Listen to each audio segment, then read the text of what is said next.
Hello friends, कैसे हैं आप सभी। आज हम पढ़ने वाले हैं बाल विकास और शिक्षा शास्त्र से रिलेटेड 40+ MCQs। ये सभी विगत सीटेट यूटेट की परीक्षाओं में आए प्रश्नों के आधार पर तैयार किए गए हैं। तो यह सभी आपके लिए बहुत महत्वपूर्ण होने वाले हैं अगर आप किसी परीक्षा की तैयारी कर रहे हैं। तो चलिए शुरू करते हैं।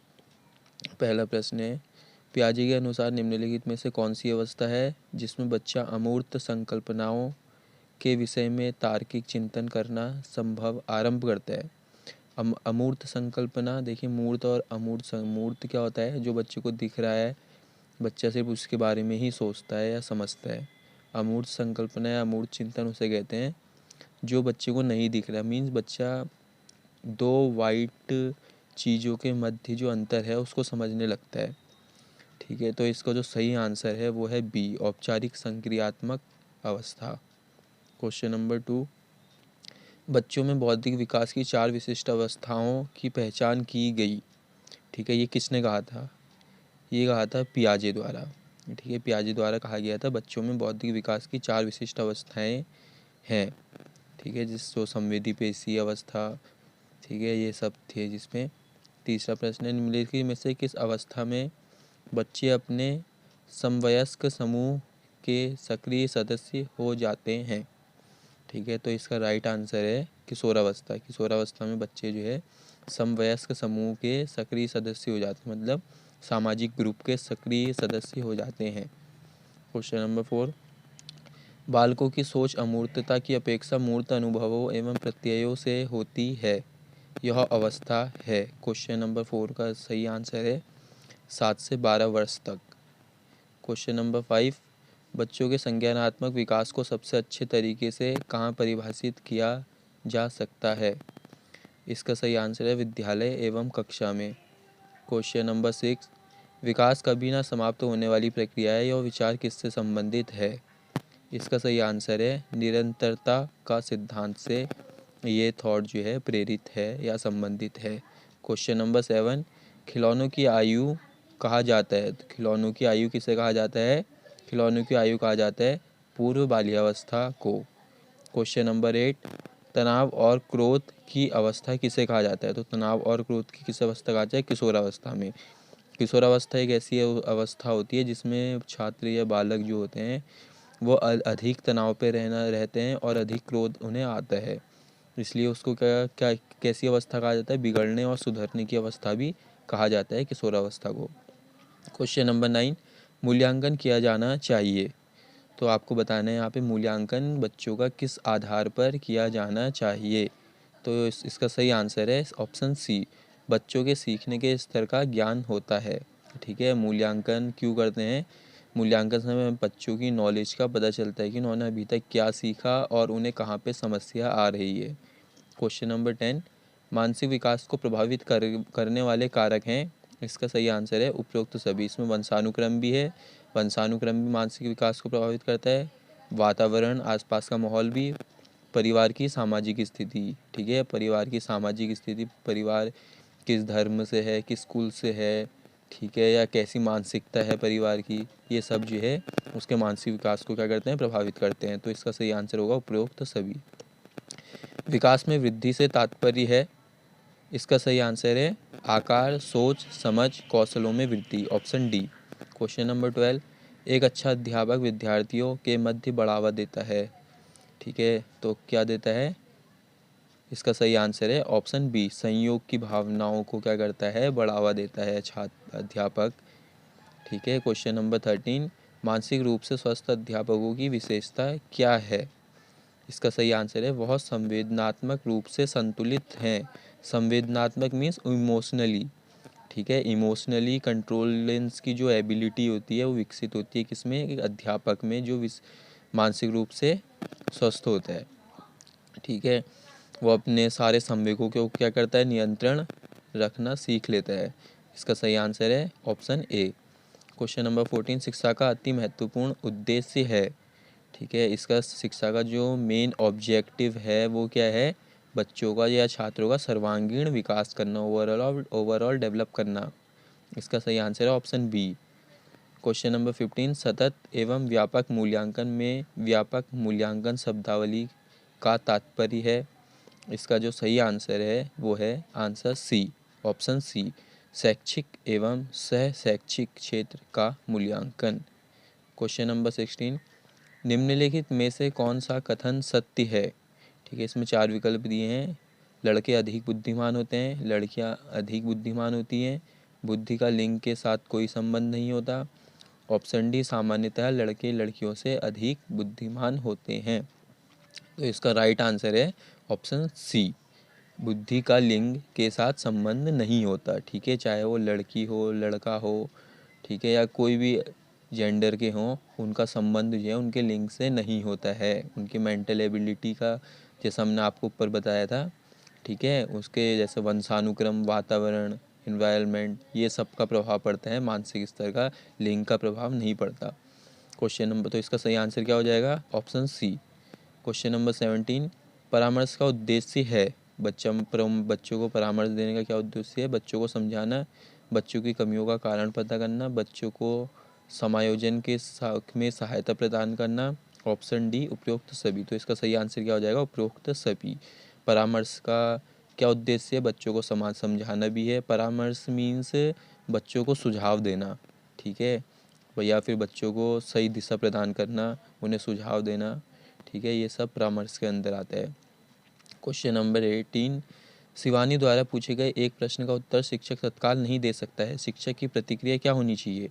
ठीक है, अगर एक शिक्षक से कोई छात्र ऐसा प्रश्न पूछ लेता है जो शिक्षक को नहीं आता है, ठीक है, तो शिक्षक को उस समय क्या प्रतिक्रिया देनी चाहिए या फिर क्या जवाब देना चाहिए? ऑप्शन ए, शिक्षक द्वारा शिवानी को चुप करा देना चाहिए, नहीं, ऐसा करने से बच्चे जो है दोबारा कोई प्रश्न भी नहीं पूछ सकते, ठीक है, वो डरेंगे।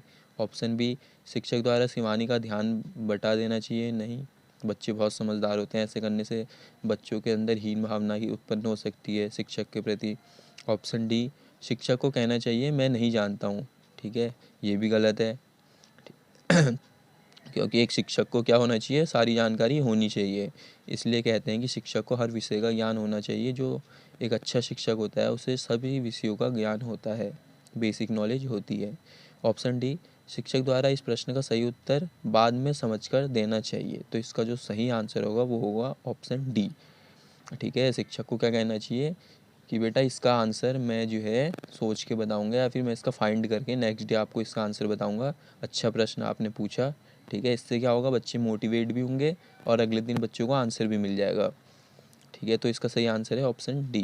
क्वेश्चन नंबर 19, आप अनपढ़ माता पिता के बच्चों को अंग्रेजी सिखाना चाहते हैं, इसका सही आंसर होगा ऑप्शन डी, आप उसे मातृभाषा की सहायता से अंग्रेजी सिखाने का प्रयास करेंगे। क्वेश्चन नंबर 20, बाल मनोविज्ञान के आधार पर कौन सा कथन सर्वोत्तम है? ठीक है, तो कौन सा है? इसका सही आंसर है प्रत्येक बच्चा विशिष्ट होता है, ठीक है।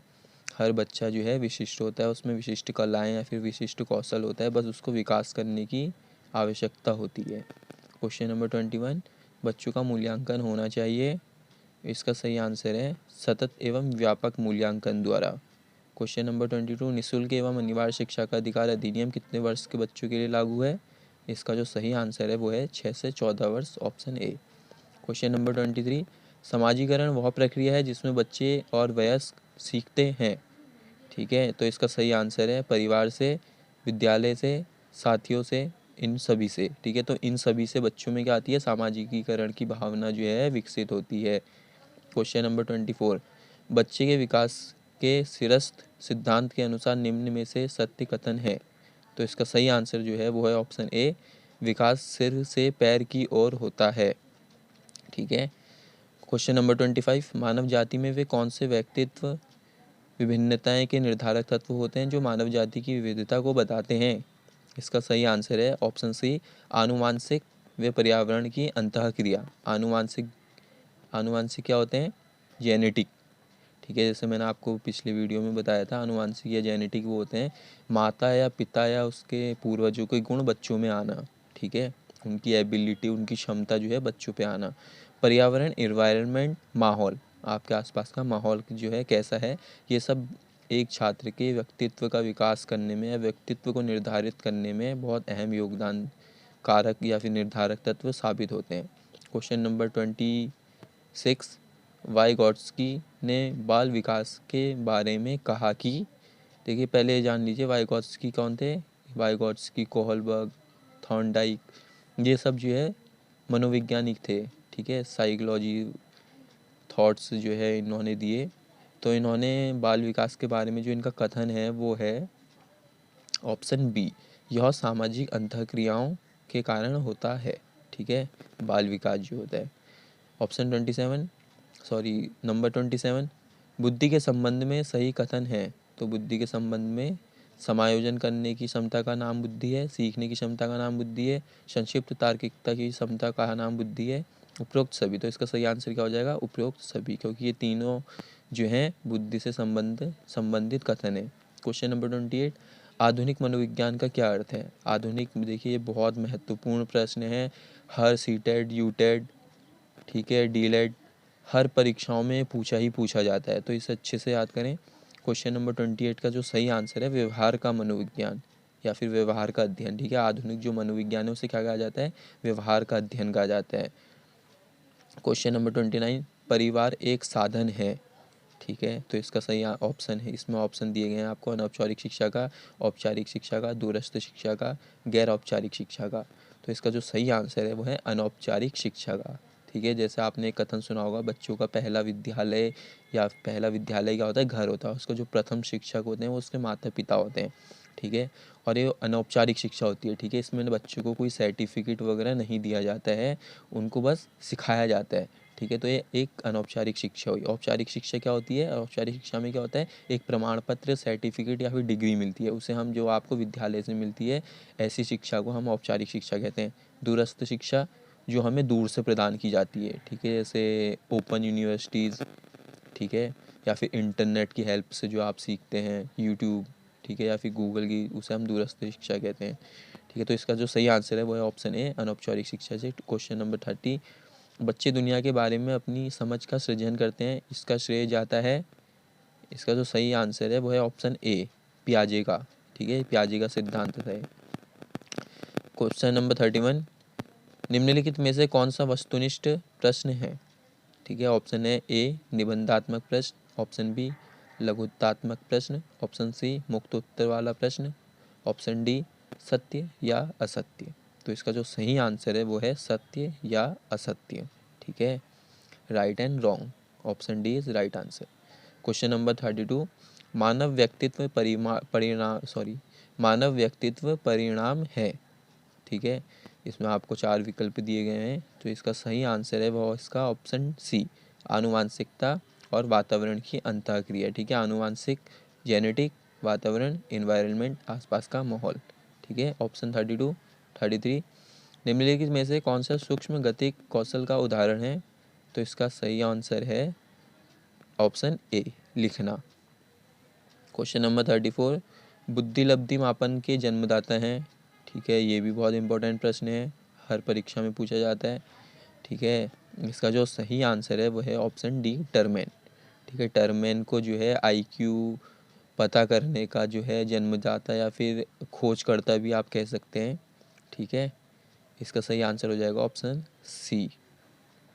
क्वेश्चन नंबर 35, शिक्षा मनोविज्ञान की उत्पत्ति का वर्ष कौन सा माना जाता है।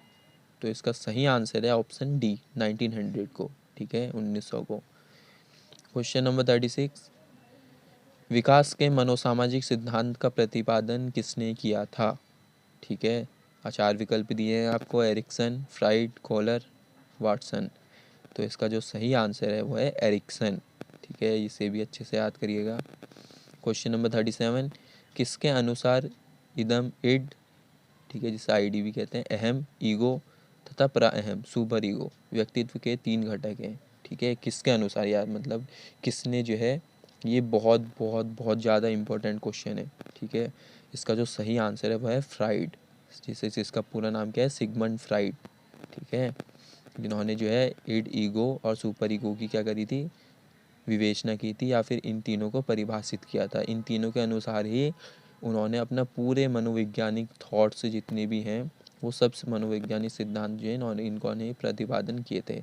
मनोविज्ञान में सिगमंड फ्राइड का बहुत बड़ा नाम है, ठीक है। क्वेश्चन नंबर 38, अंतर्दृष्टि द्वारा सीखने के सिद्धांत में कोहलर ने प्रयोग किया था। ठीक है, तो इसका सही आंसर क्या है? ऑप्शन बी, वन मानुषों को। क्वेश्चन नंबर 39, सीखने की प्रक्रिया में शिक्षक की भूमिका होनी चाहिए। तो सीखने की प्रक्रिया में शिक्षक की क्या भूमिका होनी चाहिए? इसका सही आंसर है सुगमकर्ता की। ऑप्शन डी, निम्नलिखित में से कौन सा एक संवेग है? ठीक है, कहीं भी संवेग, संवेगात्मक, ठीक है, ये शब्द अगर आता है तो इसका जो अर्थ है, इसकी जो मीनिंग है वो है इमोशनल। ठीक है, या फिर इमोशंस, भाव, भावना।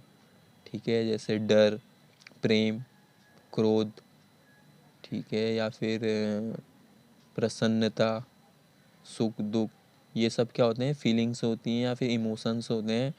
ठीक है, तो इसका जो स्मृति, आपको 4 ऑप्शन दिए गए हैं, स्मृति, डर, ध्यान, उत्तेजना।